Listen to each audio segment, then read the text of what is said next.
নমস্কার, people's voice নিউজে আপনাদের সবাইকে স্বাগত।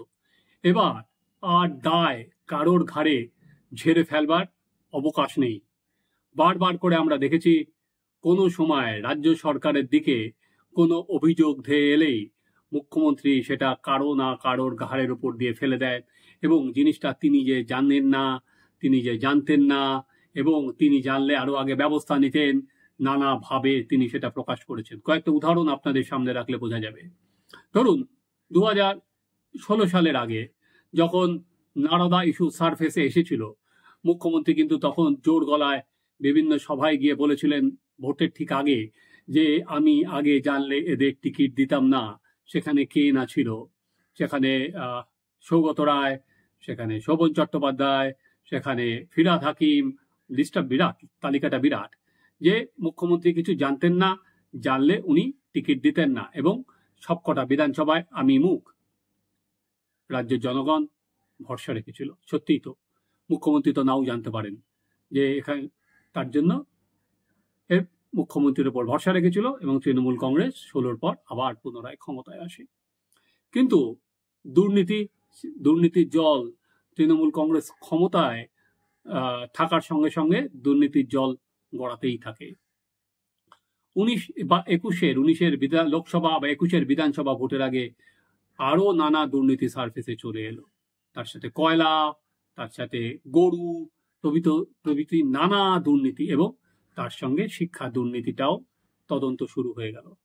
তখনও যখন এক একটা করে দুর্নীতি শুরু হয়েছে, নানা শিক্ষা আধিকারিকরা জেলে যাচ্ছেন, তখনও পর্যন্ত কিন্তু রাজ্য সরকার এটাকে দুর্নীতি বলেই স্বীকার করলো না। তারা নানা রকম একটা ভুল শুধরে নেব এই গোলক ধাঁধার মধ্যেই রাজ্যবাসীকে ফেলে দিতে চাইল, অ্যাজ ইফ এটা কোনো বড় ধরনের দুর্নীতি নয়। এই দুর্নীতিটাকে হয়তো অতটা তারা আমলই দিত না বা তারা দূরে সরিয়ে রাখার চেষ্টা করতো আরো বেশিভাবে, যদি না প্রাক্তন শিক্ষামন্ত্রী পার্থ চট্টোপাধ্যায়ের বান্ধবীর বাড়ি থেকে অতগুলো টাকা, 50 কোটি টাকা উদ্ধার করা হতো এবং নানাবিধ খামে তালিকা পাওয়া যেত। তখন আর কোনো জায়গা থাকলো না। এর আগে আমরা দেখেছিলাম মানিক ভট্টাচার্য থেকে শুরু করে অন্যান্য যারা দুর্নীতিতে ধরা পড়েছে তারা দুর্নীতিতে যুক্ত নয়, এর মধ্যে নানা চক্রান্ত ষড়যন্ত্রের গল্প করে পার পেয়ে যাওয়ার চেষ্টা হয়েছে এবং তারপরেও যখন যারা ছাড়া পেয়েছেন এদের হিরোর মতো ওয়েলকাম করা হয়েছে। যারা যখন তাদের জেলায় গেছেন, এই দুদিন আগে শান্তনুকেও দেখলাম যে শিক্ষা দুর্নীতির অন্যতম দালাল ছিল।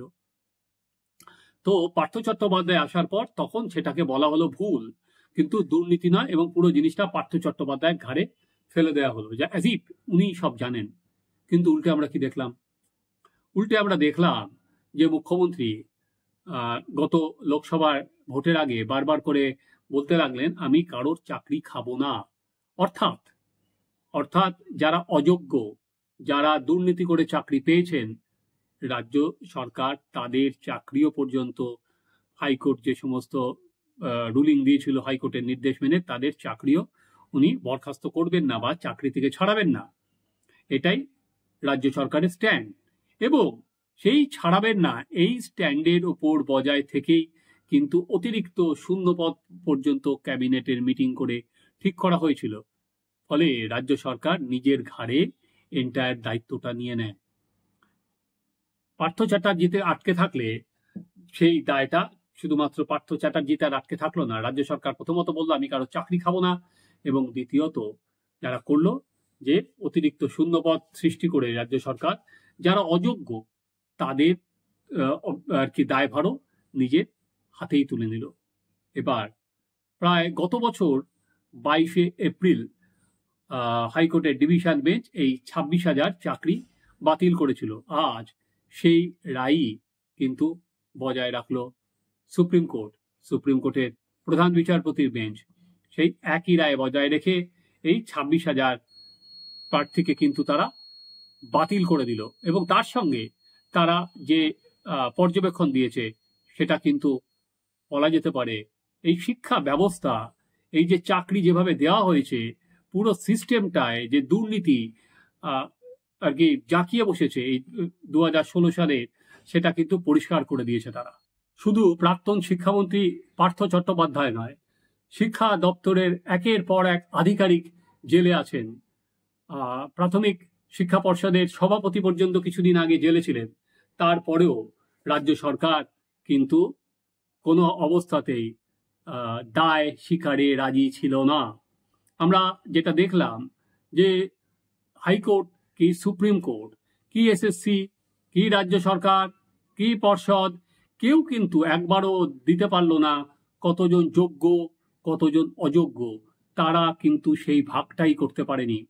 কেউ দিচ্ছে 5,500, কেউ দিচ্ছে 5,600, কেউ দিচ্ছে 5,800।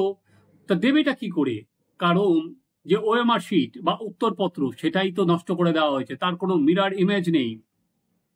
ইচ্ছা করেই নষ্ট করে দেওয়া হয়েছে যাতে এই দুর্নীতিটা ধরা পড়লেও যাতে যোগ্য এবং অযোগ্যকে আলাদা করা না যায়, একটা ক্ষোভটা যেন সবার উপরেই আসে। তাই জন্য পুরো প্রসেসটা ঘেঁটে দেওয়া হয়েছে এবং এটা একা একজন করতে পারে না। এটা প্রমাণিত যে প্রতিষ্ঠানের একাধিক লোক যদি এর সঙ্গে জড়িত থাকে সেটাকে একজনের দুর্নীতি বলে না, সেটাকে প্রাতিষ্ঠানিক দুর্নীতি বলে। আজকে সুপ্রিম কোর্ট তার পর্যবেক্ষণে বলেছে একদিকে দুর্নীতি হয়েছে, তারপর সেই দুর্নীতিটা ধামাচাপা দেওয়ার চেষ্টা হয়েছে। সেটা তো পরিষ্কার ধামাচাপা দেওয়ার চেষ্টা হয়েছে, সেগুলো তো এই ওএমআর শিট সেগুলো পুড়িয়ে দেওয়ার মধ্যেই প্রমাণিত। দুর্নীতি যে হয়েছে সেটা আবার অতিরিক্ত শূন্য পদ পূরণ করে সেটা ধামাচাপা দেওয়ার মধ্যেই তো স্পষ্ট। এবার একটা দল ক্ষমতায় আসবে, তো ক্ষমতায় আসার পর তারা কি যা খুশি তাই করতে পারে? তাদের কি যা খুশি তাই করার স্বাধীনতা জন্মায়? বারবার ভোটে জিতে এলেই কি প্রমাণিত হয় যে কোনো দুর্নীতি হয়নি? যেটা একেবারেই হয় না। আমরা এক একটা করে দুর্নীতি করব, জিতে আসব, তারপরে সব ঝুট হয়, এটা বলার মানেই কি যে কোনো দুর্নীতি হয়নি? এটা বলার মানেই কি আজকে সারদা হয়নি, আজকে একটা কোনো নারদা রোজ ভ্যালি বা কিছুই হয়নি, আজকে কয়লা পাচার হয়নি, আজকে গরু পাচার হয়নি, আজকে রেশন দুর্নীতি হয়নি? এটা তো একমাত্র সেটা বলে না যে দুর্নীতি হয়নি। হ্যাঁ, ভোটে জেতা আর দুর্নীতি, ভোটে জিতলেই দুর্নীতি স্লেট কিন্তু পরিষ্কার হয়ে যাওয়া যায় না। কিন্তু আজকের এই যে রায়, সেটা যে সরকার বা রাজনৈতিক দল ক্ষমতায় এসেছে এটা কিন্তু তাদের উপরে সম্পূর্ণভাবে এক অনাস্থা। আজকে আদালত যেটা দেখিয়েছে, এর আগে হাইকোর্ট, তারপরে সুপ্রিম কোর্ট, তাদের অনাস্থা। এবার সিদ্ধান্ত নেওয়ার ভার রাজ্যবাসীর, তারা কি করবে? কারণ ইতিমধ্যে এই যে যারা যোগ্য তাদের যেটা 1 বছরে বাঁচা গেল না, যোগ্য আর অযোগ্য এসএসসি বা রাজ্য সরকার বা পর্ষদ আলাদা করতে পারলো না, এই দায় কার? এই দায় তো নিতে হবে। এখন তো দায় অস্বীকার করা যাবে না, এই দায় তো হঠাৎ করে আদালতের ঘাড়ে ফেলে দেওয়া যাবে না।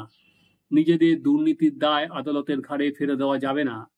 মুখ্যমন্ত্রী দায় এড়াতে কোনো অবস্থাতেই পারবেন না, কারণ দুর্নীতি ধরা পড়ার পরেও কাউকে কিন্তু উনি ব্যবস্থা নেননি।